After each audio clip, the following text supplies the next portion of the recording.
बाबरी मस्जिद को सन 1980 के पहले कौन जानता था? मैं तो नहीं जानता था, कुछ लोग शायद जानते थे। आम हिंदुस्तानी जानता ही नहीं था बाबरी मस्जिद क्या है और राम जन्मभूमि की जगह क्या है। ना मुस्लिम जानता था ना हिंदू जानता था। आम मुसलमान जानता ही नहीं था, आम हिंदू जानता ही नहीं था, आम हिंदुस्तानी नहीं जानता था। लेकिन इसको एक पॉलिटिकल प्लॉय बनाया गया, पॉलिटिशियन वोट बैंक के लिए। सुप्रीम कोर्ट ने ऑर्डर पास किया था कि इस डिस्प्यूटेड साइट पे, इस इख्तिलाफी जगह पे कोई नहीं आना चाहिए। उसके बावजूद 6 दिसंबर सन 1992 में, 1992 में 6 दिसंबर में एक बड़ी गैदरिंग हुई उसी डिस्प्यूटेड साइट के ऊपर, बाबरी मस्जिद राम जन्मभूमि इश्यू की जगह पे। ऑर्डर था सुप्रीम कोर्ट का, सबसे हाईएस्ट अथॉरिटी इस मुल्क की, नो गैदरिंग। तो भी गैदरिंग हुई। कौन गैदरिंग किया? Opposite party of politicians, politicians in the opposite party.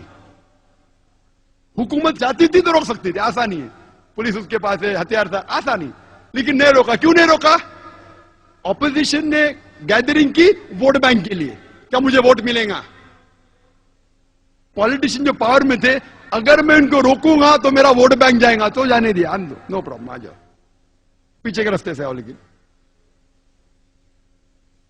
Television पे दिख रहा था सुप्रीम कोर्ट का ऑर्डर, नो गैदरिंग। उसके बाद क्या होता है? हजारों की तादाद में, 10,000 से ज्यादा, हजारों, tens of thousands of people, lakhs of people, लाखों लोग इकट्ठा हुए सब जगह से, त्रिशूल लेके बाबरी मस्जिद को शहीद करते। कोई भी अक्लमंद इंसान क्या त्रिशूल और तलवार से बाबरी मस्जिद नीचे आ सकती है? सैकड़ों साल से इतनी मजबूत इमारत आ सकती है? बोलते स्पॉन्टेनियस रिएक्शन था, प्लानिंग नहीं थी। टेलीविजन पे लाइव दिख रहा है, लाइव दिखा रहे, लाइव टेलीकास्ट, लाइव मैच होता है ना, वैसा लाइव दिखा रहे थे। कितने चैनल दिख रहा था, ऑपोजिशन के पॉलिटिशियन बैठे उधर, हुकूमत बैठे हो पुलिस के सामने, और बाबरी मस्जिद नीचे आती। कैसा? बाय डायनामाइट, दिख रहा है। और बोलते क्या स्पॉन्टेनियस रिएक्शन था? क्या स्पॉन्टेनियस? प्लानिंग थी। बम के जरिए बाबरी मस्जिद को शहीद किया जाता है। मुझे लगता है कि जॉर्ज बुश ने ये बाबरी मस्जिद डिमोलिशन को देख के उसको आइडिया आया होगा कि 9/11 न्यूयॉर्क ट्विन टावर को बम से गिराओ। —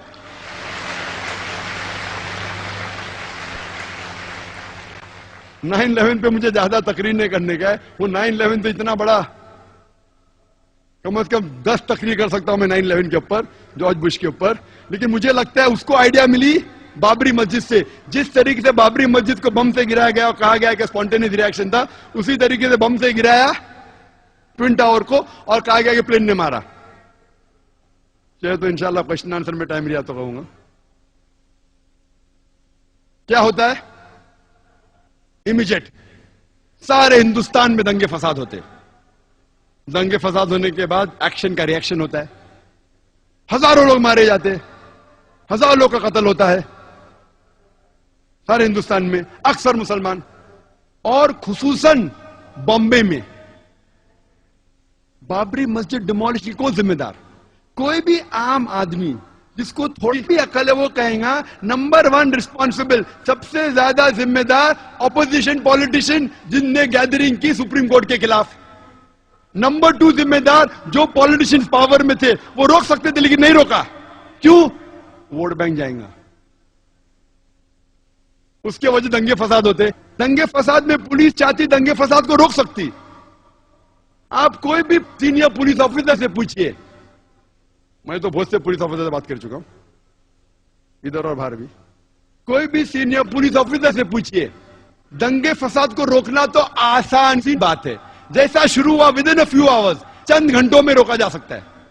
अगर कम पुलिस फोर्स है तो रिजर्व फोर्स को बुलाओ। टेररिस्ट अटैक्स को रोकना बहुत मुश्किल है। कुछ रोक सकते, सब नहीं। सब रोकना नामुमकिन है 100%। कुछ को रोक सकते। दंगे फसाद 100% रोकना आसान है अगर पुलिस फोर्स चाहे तो। लेकिन जो पुलिस चाहती भी रोकना नहीं रोक सकती थी। क्यों? क्योंकि उनको पॉलिटिशियन का दबाव था। पुलिस फोर्स तो फाइनली गवर्नमेंट के अंदर आती ना, होम मिनिस्टर के अंदर।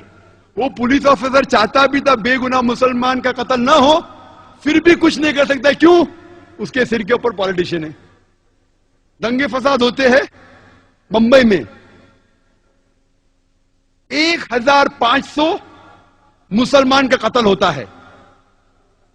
मोर देन 90-95% जिनका कत्ल होता है मुसलमान होते हैं। 1800 से ज्यादा घायल होते हैं बॉम्बे राइट्स में।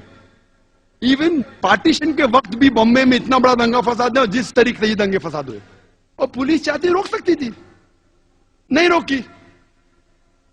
हजारों बेगुनाह लोग की कत्ल हुआ। थोड़ा पहले रिएक्शन था दिसंबर में, उसके बाद जनवरी में एक हफ्ते बाद जो वापिस था, प्लान था पूरा। It was plan, hand in glove.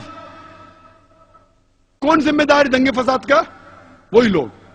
Number 1 opposition politician, जो लोग ने बाबरी मस्जिद में गैदरिंग की। नंबर 2 जो पॉलिटिशियंस पावर में थे, उनने वो गैदरिंग को अलाउ किया, नहीं रोका वोट बैंक की वजह से। नंबर 3 आम जनता।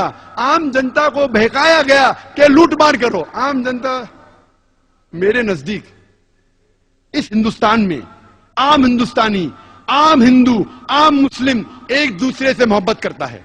मेरे नजदीक मेरे कई हिंदू दोस्त हैं। आम हिंदुस्तानी, आम हिंदू मुसलमान एक दूसरे से मोहब्बत करते हैं। ये पॉलिटिशियन लोग चिंगारी लगाते हैं वोट बैंक के लिए, और बेगुनाह लोग को बहकाते हैं और उनके जरिए राइट्स करते हैं। हम आम जनता हिंदुस्तान की इन पॉलिटिशियन के बहकावे में नहीं आना चाहिए। नंबर 3 रिस्पॉन्सिबल आम जनता, जो बेवकूफ बन जाती है। नंबर 4 पुलिस, जो रोक सकती थी नहीं रोकी। जो लोग रोकना चाहते थे भी नहीं रोक सकते। क्यों? उनका ट्रांसफर हो जाएगा। जब इतने मुसलमान मरे तो गवर्नमेंट सोचने लगी अभी वोट बैंक मुस्लिम की जाएंगी, बड़ी छोटी है, तो क्या की? 1 जज कमीशन, श्री कृष्ण कमीशन को अपॉइंट किया। भाई डरो मत, जो भी जिम्मेदार है वो गिरफ्तार होंगे। और कायम करते 1 जज कमीशन श्री बी.एन. कृष्ण को, श्री बी.एन. श्री कृष्ण को श्री कृष्णा कमीशन। और मुझे कहना पड़ेगा बिलाशुबा कि जस्टिस श्री कृष्णा वो एक डिवाउट हिंदू है, हिंदू धर्म का पालन करते हैं, लेकिन साथ साथ वो एक जस्ट और अपराइट इंसान है। साथ साथ वो एक ईमानदार और अदल के इंसान है, नागरिक है। हमें गर्व है उसके ऊपर। जस्टिस श्री कृष्णा अकेला 1 मैन कमीशन, वो क्या करता है? वो तहकीक करने लगता है कि जिम्मेदार कौन है। रिपोर्ट बनाते 2 वॉल्यूम में। पहले वॉल्यूम में कहां हमले हुए, क्यों हुए, क्या। दूसरे वॉल्यूम में कौन कौन जिम्मेदार थे। श्री कृष्णा कहते हैं, जस्टिस श्री कृष्ण, मैं नहीं कह रहा हूं, जस्टिस श्री कृष्णा कहते हैं कि ये राइट्स के जिम्मेदार, it was pre planned by the opposition politicians of Maharashtra. अपने रिपोर्ट में लिखते हैं नंबर 1 रिस्पॉन्सिबल शिवसेना बाल ठाकरे। मैं नहीं कह रहा हूं, श्री कृष्णा के, justice Shri Krishna. Number 2 the politicians in power, they could have stopped it. जो पॉलिटिशियंस पावर में थे वो रोक सकते थे, लेकिन नहीं रोका। नाम लिख के कहता है, माशाल्लाह गट्स है उसके पास, हिम्मत है उसके पास, जस्टिस श्री कृष्णा। मैं उसको कांग्रेचुलेट करता हूं, अकेला मैन। मैंने कोशिश किया कि आज उनको स्टेज के ऊपर चीफ गेस्ट जैसा बनाऊं, लेकिन मैंने दावत बहुत लेट दी, और कोई जस्टिस को भी कोशिश की, लेकिन लेट मुझे ध्यान आया कि एक को चीफ गेस्ट बना सकते थे। कई प्रोग्राम में काफी जस्टिस आ चुके हैं। वो लिखता है कि रूलिंग पार्टी शरद पवार भी रिस्पॉन्सिबल है। मैं नहीं कहता हूं, justice Shri Krishna. Defence minister और चीफ मिनिस्टर सुधाकर राव, वो भी रिस्पॉन्सिबल, नाम लेके लिख रहा है। मानना पड़ेगा उस शख्स को, दाद देता हूं मैं उसकी। अल्हम्दुलिल्लाह सुम्मा अल्हम्दुलिल्लाह, अल्लाह उसकी हिफाजत करे, गट से उसमें। वो लिखता है ऑपोजिशन पार्टी पहली रिस्पॉन्सिबल, लोकल महाराष्ट्र गवर्नमेंट की, रूलिंग पार्टी नेक्स्ट रिस्पॉन्सिबल, उसके बाद police force which was hand in glove responsible. नाम ले रहे पुलिस ऑफिसर का, नाम लेके 26 पुलिस स्टेशन जो बॉम्बे के ज्यूरिडिक्शन में, वो जाके साल भर नोट करते रहे, अकेला शख्स नाम लेके कमिश्नर, ज्वाइंट कमिश्नर, नाम भी लिया, त्यागी। दैट टाइम ज्वाइंट कमिश्नर क्या था उस टाइम, नाम लेके पुलिस ऑफिसर के, रिस्पॉन्सिबल कहता है शुरुआत हुई बाबरी मस्जिद से। एल के अडवाणी का नाम भी अंदर है, एल के अडवाणी, बाबरी मस्जिद नाम लेते हुए। मैं तहकीक किया, लेकिन फिर पता चला ये शख्स जस्टिस BN श्री कृष्णा, हिम्मत है उसमें नाम लेते हुए।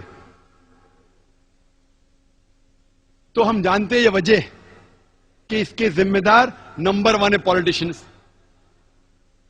इसीलिए हम मुसलमान को इंडियन जुडिशरी सिस्टम पे गर्व है, हमें फख्र है इंडियन जुडिशरी सिस्टम पे।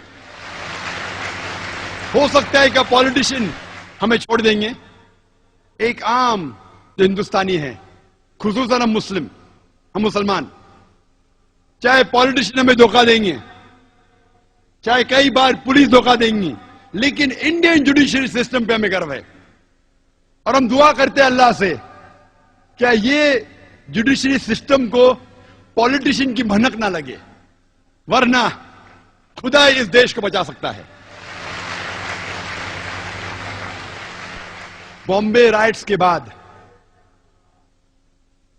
जो दिसंबर 92 में हुआ था और जनवरी 93 में, 2 महीने बाद 12 मार्च 1993 में होता है बॉम्बे में सीरियल बॉम्ब ब्लास्ट। 13 बॉम्ब फूटते हैं, 13 बॉम्ब धमाके होते हैं बॉम्बे में, जिसमें 250 से ज्यादा इंसानों का कत्ल होता है और हजारों लोग इसमें घायल होते हैं।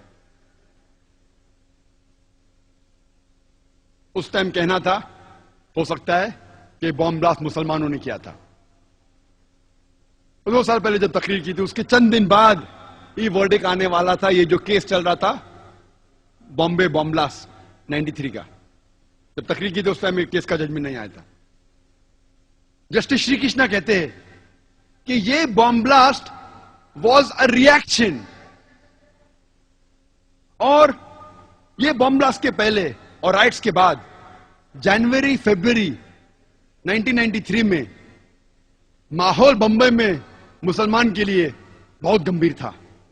जब आम मुस्लिम सड़कों पे चलते थे, जब वो ट्रेन में ट्रैवल करते थे, सफर करते थे, बस में जाते थे, लोग उन्हें घूरते थे, उनको ताने मारते थे। मुसलमान का सड़कों पे निकलना मुश्किल हो गया। बॉम्ब ब्लास्ट होने के बाद हालत बदल गई। हर मुसलमान जानता है कि बेगुनाह इंसान की जान लेना गलत है। इस्लाम नहीं सिखाता है कि आप बेगुनाह लोग को कत्ल करो। अक्सर मुसलमान जानने के बाद कि ये बॉम्ब ब्लास्ट जो हुआ बंबई में 1993 मार्च में गलत था, गैर इस्लामी था, फिर भी अक्सर मुसलमान खुश हुए। कम से कम हम सिर उठा के चल तो सकते हैं। जस्टिस श्री कृष्णा कहते it was a reaction of the Muslims. और इसके केस के बारे में बाद में हम जिक्र करेंगे, लेकिन यह कहना जरूरी है कि आप कोई बेगुनाह गैर मुस्लिम का कत्ल नहीं कर सकते, क्योंकि कोई और गैर मुस्लिम ने आपको तकलीफ दिया और आप कोई और गैर मुस्लिम को तकलीफ देंगे, यह बिल्कुल अन इस्लामिक है। ये जो 250 लोग मरे बंबई में बॉम्ब ब्लास्ट के जरिए, उसका जिम्मेदार कौन लोग? वही लोग जो बाबरी मस्जिद के अंदर ऑपोजिशन पार्टी ने जो गैदरिंग की, नंबर 1। नंबर 2, क्यों ऑपोजिशन ने की? वोट बैंक के लिए। नंबर 2, पॉलिटिशियन जो पावर में थे जानबूझ के नहीं रोका, नहीं तो सीट चले जाएंगी, वो रिस्पॉन्सिबल है। नंबर 3, आम जनता जो पॉलिटिशियन के बहकावे में आ गई। नंबर 4, जो पुलिस रोक सकती थी नहीं रोकी। नंबर 5, जो लोग ने राइट्स किए दिसंबर 92 और जनवरी 93 में, वो लोग रिस्पॉन्सिबल थे। महाराष्ट्र के पॉलिटिशियन, रूलिंग एंड ऑपोजिशन, वही लोग, सदर सबके पॉलिटिशियंस।